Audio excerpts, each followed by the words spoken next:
children internalize dysfunction, and it doesn't have to be extreme dysfunction. Just growing up in an environment where there's a lot of arguing, child's going to internalize that. They're going to think it means there's something wrong with them.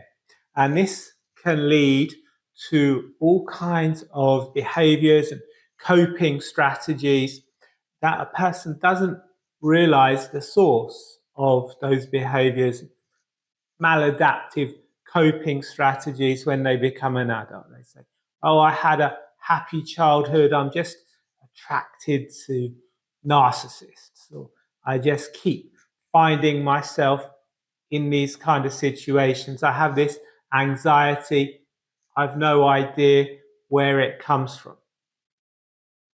If you like this video, hit the like button, subscribe to my channel. In the description below, you're going to find my Inner Child Healing Workbook. So sign up for that. Back to the video. Why children internalize dysfunction. In this video, I'm going to give you all the reasons that I can think of that you may have internalized dysfunction in your childhood.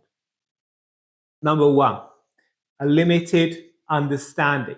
If you grow up in an environment where there's a lot of abuse, dysfunction, you don't know any better. You just think that's normal, that's the way people behave. You're going to internalize it. Number one, as a child, you lack cognitive capacity, you lack the ability to understand things. If you're growing up in a dysfunctional environment, an abusive environment, you're going to think that's normal, that you're the cause of it, that it means there's something wrong with you, or that you're doing something wrong. Reason number two, children are reliant on their parents to feed them, to clothe them, to put a roof over their heads, to keep them safe. They don't want to see their parents as bad, because if you're growing up with crazy or abusive parents, that would be life-threatening. So you're going to internalize that. You're going to think it's your fault, that there's something wrong with you. For a child, it's going to be difficult to see their caregivers, the people they're reliant on, as harmful. Reason number three, a child is going to internalize abuse to make themselves feel that they have a sense of control over it.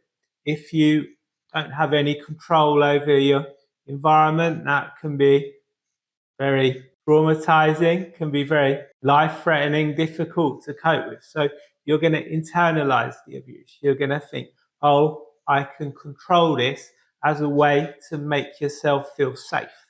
Reason number four, children have a lack of perspective. They don't know any other family environment other than their family of origin. So they don't have any other perspective about the behavior they're witnessing and the kind of dysfunction they're being subjective to. So they can't tell the difference between what's normal and what's not.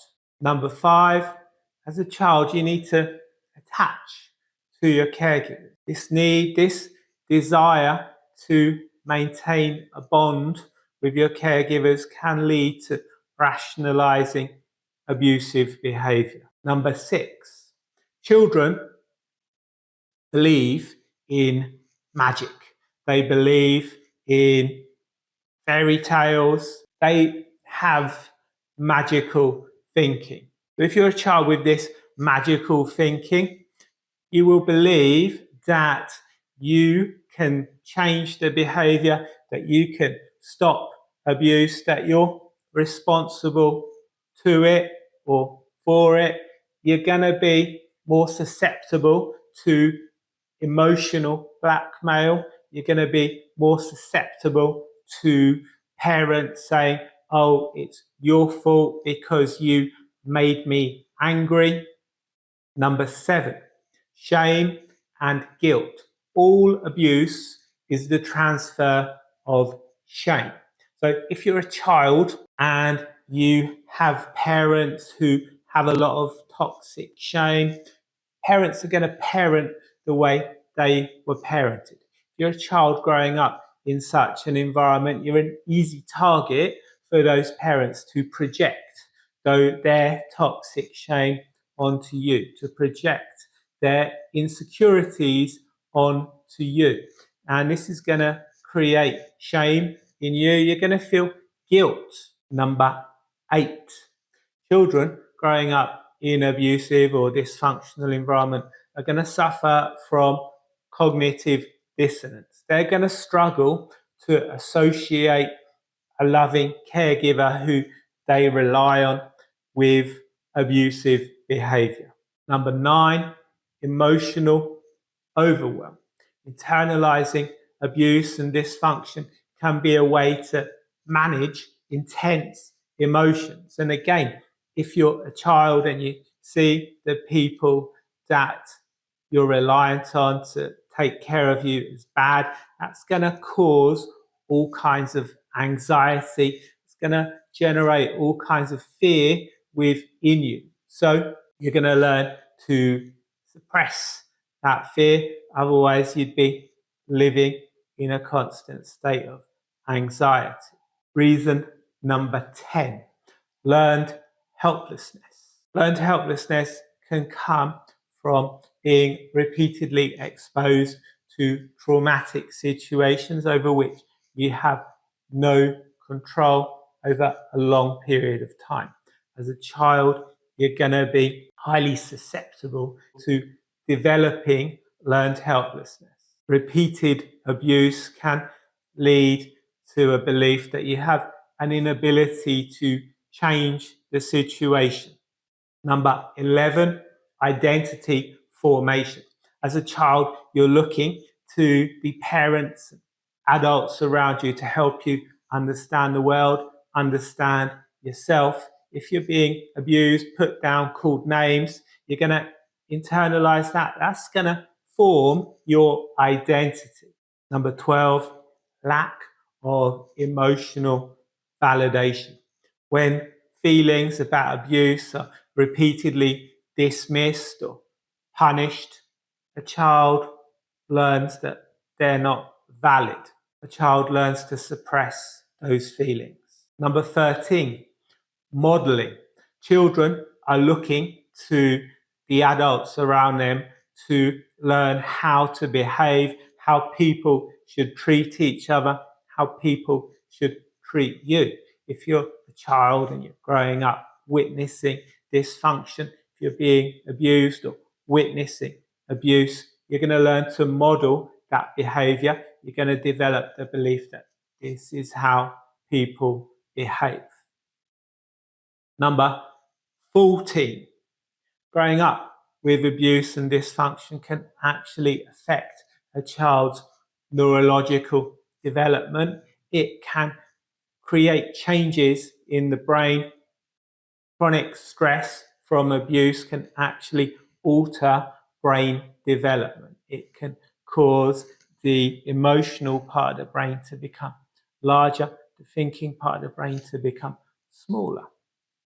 Number 15, survival instincts. Internalizing abuse can become a strategy to predict unsafety, to predict future abuse and avoid it. And when you're growing up in this kind of environment, this kind of behaviors that you learn, they become an unknown known. You know them and you need to learn them so that you can navigate the abusive situation. But you don't want to know that you know them, because that would cause you to live in a constant state of anxiety. That would cause you all kinds of issues, as we've already discussed in this video.